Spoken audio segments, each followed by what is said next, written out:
Little storytellers. I want to talk about some scary, horrible stuff again. It just keeps coming up, and I'm trying to like enjoy, entertainment, chill out, be mellow about all of this, but it keeps coming up, and it's coming up in such a bad way. Ooh, I gotta pull something else up.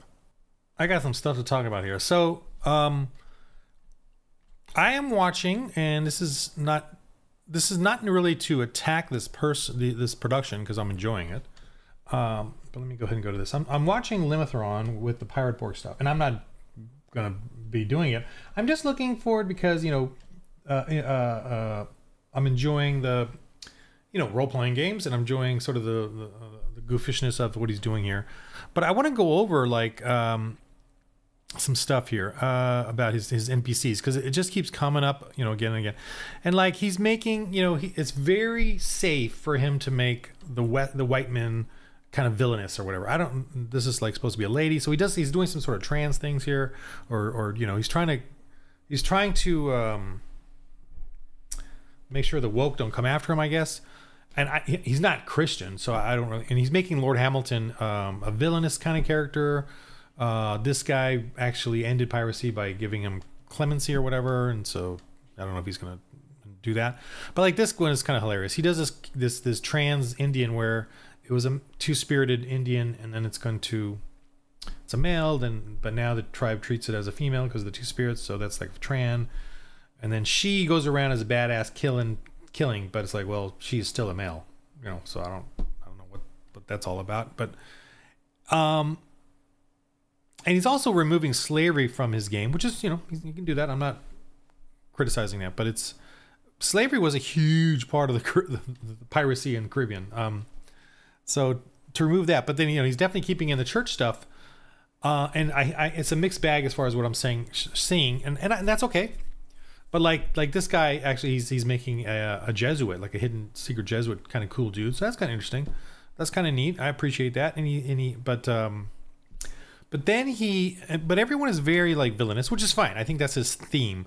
But this is where kind of like, really? So he's got like this, he's depicting the Spanish church, the Roman Catholic Church, as being incredibly like demonic, I guess. He's making them look very, very evilly. See that, like very like an assassin, this sort of battle axe bladed dude, Grand Inquisitor, and it's just kind of a bummer because what he's doing. Oh, and he's bringing up like all these other characters that are witches that are generally, kind of cool or neat. I mean, some can be villainous, but then like she's got witch powers, and and the Conquistador is probably some villainy dude. But these were good people. Like, I mean, I was the Conquistador that I'm going to do a setting for, I hope at some point here, about versus the Aztecs. I mean, the Aztecs were feeding them 200 dishes, and the Conquistador was talking to his other men or his other leaders, like, because they were having a dinner together. This is like the guy he was going to defeat soon, but he was like, we got to make sure we don't eat the children that they have in those dishes. Some of the dishes had humans, cannibalism, so that was fine with the Aztecs. And he was like, he can't just go out and just kill him and say, stop, you're doing wrong. He was in this dinner buffet where they were amused that he was the Indians were amused that the Conquistadors were trying to, like, we cannot do this. We can, they had morals. They had a moral foundation to what they were doing. They were bringing the God, Jesus and the Lord and evangelism to the Aztecs, and they knew that these guys were cannibals, killers, human sacrificers, brutal. They didn't just go out and kill them. They had to figure this out. And what was hilarious is that the way they defeated them was local tribes helped them. Local tribes helped the Conquistadors. Local native Indians helped the Conquistadors. And no one wants to talk about that. No one wants to bring that up. And it's just kind of a bummer to me the way he depicts, especially the Catholic Church, because these are the ones that, if the Catholic Church got stronger and stronger in the Caribbean and everywhere else, it was against slavery. So if it could get stronger in these areas, and it wasn't very strong. Remember, the whole reason slavery was flourishing in the New World was because the church was not strong. Because the church was strong throughout the Europe, in which had ended slavery, and there was no slavery in Europe. Now, I get there was feudalism and there was hierarchies and all that, but they didn't have forced slavery. You weren't allowed to kidnap and take. Paganism totally allowed to kidnap and take people and conquer and raid, slave raid all the time. Also, another thing I want to mention is that when the explorers came to America, or when the white man came to the natives, and they complained like how white man had taken the native women, the native families shared their daughters. Yeah, shared their daughters. Like that was the norm, and amongst the men. Yeah. So when the explorers came and saw this, they're like, wow. But they were men. All men are sinners. That's the Christian ethos of all this. All men are sinners, so they obviously gave into it and succumbed to it themselves, because they have been, they've been on a ship for months, many months. And they saw this very sexualized grooming culture. And when the church was coming into the area, yeah, it was bringing in stuff that you and I believe today. We don't believe in grooming and sexualizing culture. I mean, it's like outwardly, right? Just surface stuff. So anyway, so this guy is doing this kind of stuff. But let me, like, this is The Handmaid's Tale, right? I mean, look at what they're doing. They're depicting like the evil Catholic Church. All of this imagery is meant to sell how evil Christianity is in the Catholic Church. And the Catholic Church can certainly do better at fighting against this. But this is just this is the, and remember, these people use this politically. They use this to go around fighting Republicans and Christians in politics by using this as their stupid protest or whatever. Like, this was supposed to attack. Look at the angel wings. This is supposed to attack the church and tell how corrupt the church is. Well,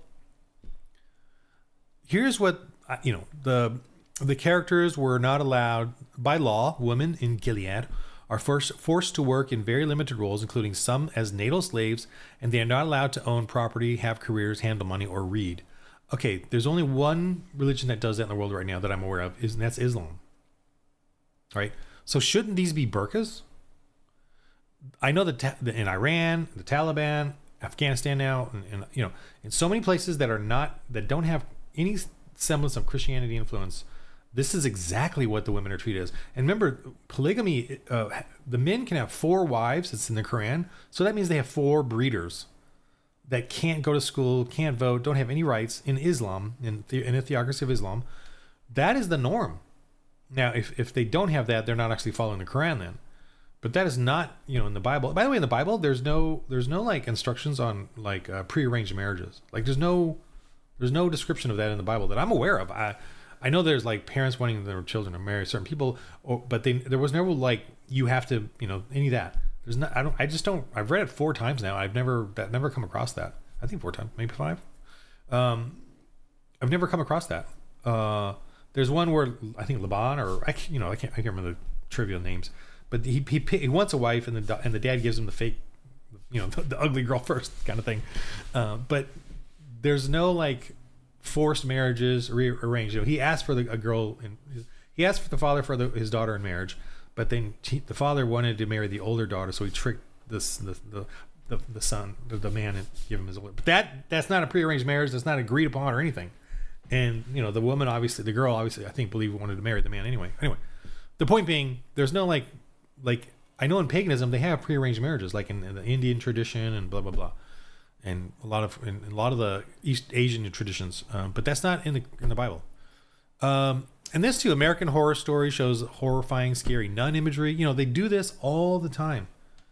They don't do this with the burqa. The burqa is like, oh, they put the burqa in fashion shows. That's how pathetic it is. But look what they're doing. They're doing all this sort of horror, sexualizing nuns, and the whole Catholic imagery. Also, and I looked up the Spanish Inquisition, like one of the most horrifying things. It's very hard to find fair information. But I went to this, which is an old history book of Torquemada's instructions during the Inquisition. And by the way, I'll just show you kind of where the site I found it on. I just did a search, basically. I gotta find the contents. Go to the contents, because I just lost my spot. And then I found here, and this is the problem with arguing these points. You have to spend so much time looking for just some answers, or just a just giving a contextualness to it all. Here, further instructions. Okay, so I read through this. You can pause and look at it if you want, but there's a constant give and flow on the Inquisition. Like, and by the way, when they knew they had to punish someone, they sent him to the government, to the state, to do it, the torture, or the whether it's execution or whatever. Now they probably had some forms of torture in here, because what else? You know, like waterboarding. What else can they do? They got people. Witches are witches, right? Groomers, rapists, rape drugs, all this stuff. They're never going to tell the truth. If you ask them for the truth, they're not going to tell the truth. Now, concerning the Inquisition in Spain, there was 700 years of Islamic terror. 9/11 over and over and over. And remember, all the terrorists had to do was open up the gate at night so that the Muslim raiders could come in and brutally rape, pillage, and enslave the Christians. Very easy to do if you had someone on the inside. Very easy. That was the problem. And so when they were dealing with this, people could lie. Remember, Islam, you're allowed to lie. You're allowed to lie. Taqiyya, I think it's taqiyya. You're allowed to lie to further Islam. So Muslims throughout Spain could lie and say, yes, I am a Christian, I'm converted. And then, of course, late at night, open the gate and let the Muslims run in and rape and kill everyone. And Islam was brutal. It did pagan, brutal stuff. The Barbary Coast pirates, I've read about in several different books, terrible. They took the girls into harem slavery and then, you know, raped them until they died. Group gang rape. We have that today. We know about it today. They had this for hundreds of years. So it's just amazing to me that this is now the depiction we have of the Inquisition, you know, the scary little Inquisition, the boogeyman, is all we're being taught now. All that these guys know in their very thin, vapid view of history, this is all they know, and this is what we're teaching our kids, what we're teaching the future, when the truth of the matter is that the horrors upon society are the ones that are you know, she's a witch, she has great power, she's really wonderful, hero, are the witches. Because let me show you this. This is what's happening today. Dear progressives, child brides and sex slavery aren't polyamory. Your colonialism is showing again. So the left is trying to push this whole polygamy thing, which is just terrifying. And it's growing now in Africa. It's in Islam, where they're just subjugating the women to be breeders. And they're just taking young girls too, really young girls, children sold and bought as sexual slaves. A 55-year-old Afghan Muslim marries a child. Old Afghans marry children who are not even 9 years old. So this is happening 130 million, because there's no white devils, there's no white colonialists, there's no Christian churches in Africa anymore to stop this. The utter child trafficking is exploding, and it's getting worse and worse. Who's stopping them? Who's against this? No one. The voodoo doctors are not against it. The witches are for it. And this is what we're doing. You know, like this migrant slapped this child, a baby. He doesn't care. Only in Spain and Barcelona or in Western Europe countries do we even have a smidgen left of morality where everyone's angry about this. But we are allowing it. We are allowing paganism and Islam to take over Europe. We're letting the progressives do it. We as the church and people that don't want this kind of thing. And just, I'm being silly here, but I mean, this is not silly. But think about this guy who does the cakes, right? He's been persecuted for 12 years because he won't do trans cakes, you know, or gay marriage cakes. He won't do gay marriage. So he's been going through court after court after court, 12 years. Why do they care about cakes? Why do they care about going after this guy when there's plenty of other cake shops? And they know exactly who he is. The lawyer goes after him over and over and over. Why do they do that? It's such a silly little thing of a Christian. Why do you have to destroy this man's life? And you really are trying to kill him because you're trying to destroy his livelihood. It's because they just can't stop. They got to get rid of Jesus Christ. They got to get out of the culture. They got to keep selling the church as being evil and terrible. They won't stop. And the only, we know, like the saying, John Burke saying, we know what evil will do, but the question is, what will good do? And so you, as a Christian, you need to speak up all the time and say things and tell them why are you showing the Catholics and the Christians as evil, but then you're promoting child trafficking, grooming. Paganism is child trafficking, grooming, rape, drugs, slavery, all of that. That's paganism. Why not? Why can't you have paganism? I mean, why not have slavery? Why paganism is all about what you want, right? What you offer to gods and what you get out of it. What I do, blah blah blah. Doesn't matter what happens to somebody else. I mean, you can say, oh, I'm good and I don't believe in slavery, but you don't have a foundation for it. You can just say it while it's safe. But then when enough people say, hey, slavery is good, you can certainly jump in there. And the Christians who have had who were slaves, were doing slavery, one, it was never fully accepted by Christianity, right?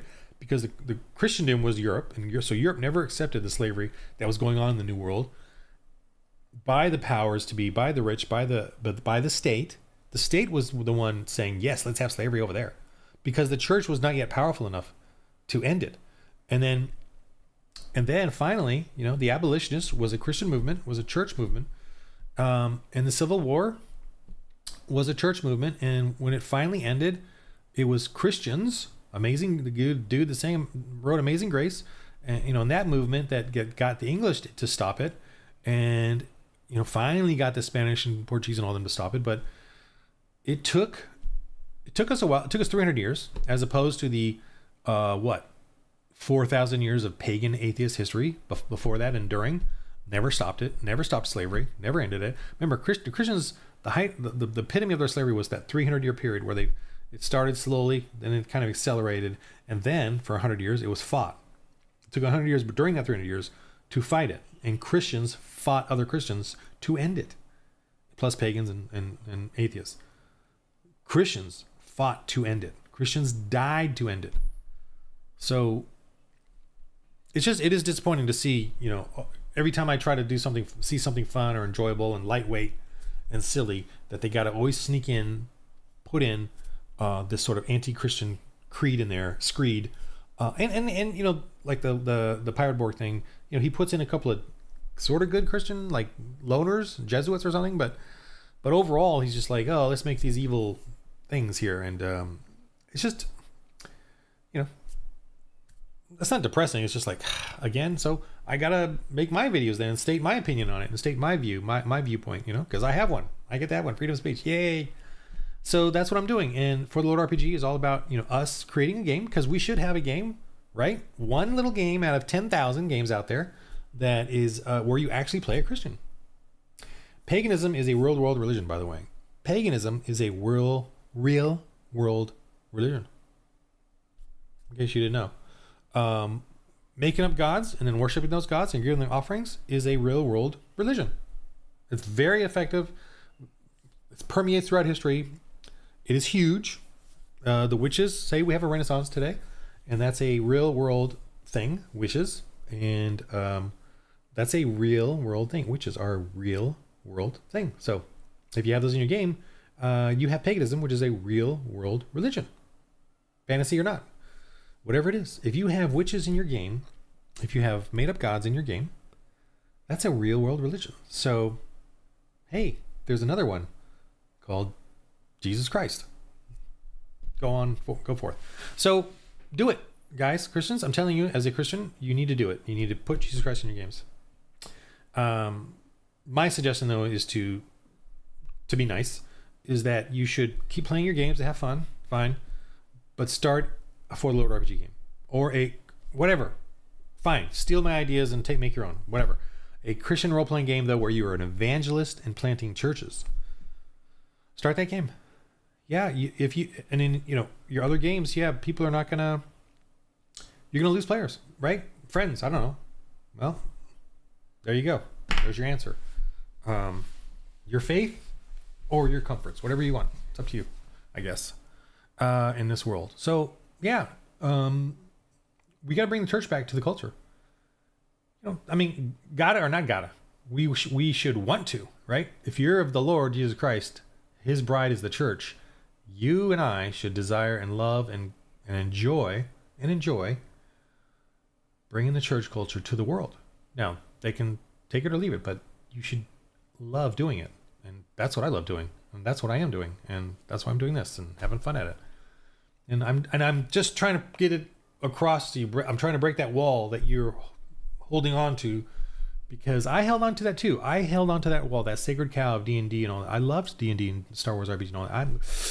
I'm doing Pirate Board, like watching them, because I love that feel of that OS, role playing game, fantasy and I love it. But I am steering that into my joy for the Lord, because Jesus is way more important and more joyful than,